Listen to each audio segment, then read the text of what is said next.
Welcome to Mid-Ohio, Mr. Sandless. Wanted to bring you along in this older home we just refinished the floors in.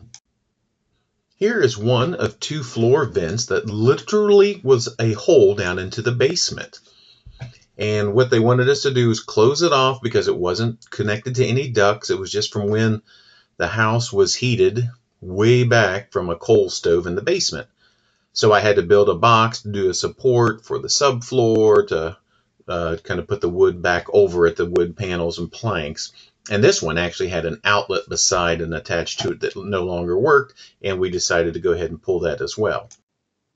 Scanning around the room, I put a little insert. This floor had some paint that had been spilled all over it, and I had my employee, also my son, kind of worked on that a while, and he was able to get it all to come up as we were prepping the floors, getting things ready.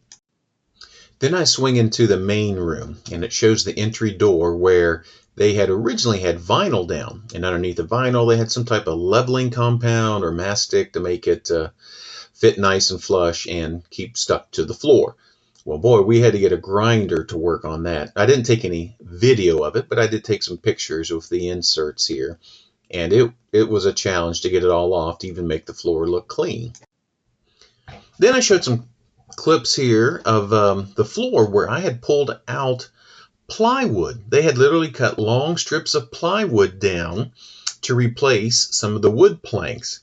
It's very creative and very practical, but just looked a mess. So there were several places where I had to pull and cut them out, pry out nails, and worked on that before I could kind of get things prepped to start installing the replacement floor. It was a 2-inch wide red oak and only a 3/8 inch thick, so very thin tongue and groove. This next clip is after I had done all the prep. We did some of the sanding with palm sanders, getting up some things. I used a grinder to try to take out some splinters where they would get their socks caught, just trying to get the floor level, even though we did not use a big sanding machine to take everything down into the raw wood. We still did get down quite a bit into the raw wood. But it shows basically what I had to work with for the color to start trying to build things back up.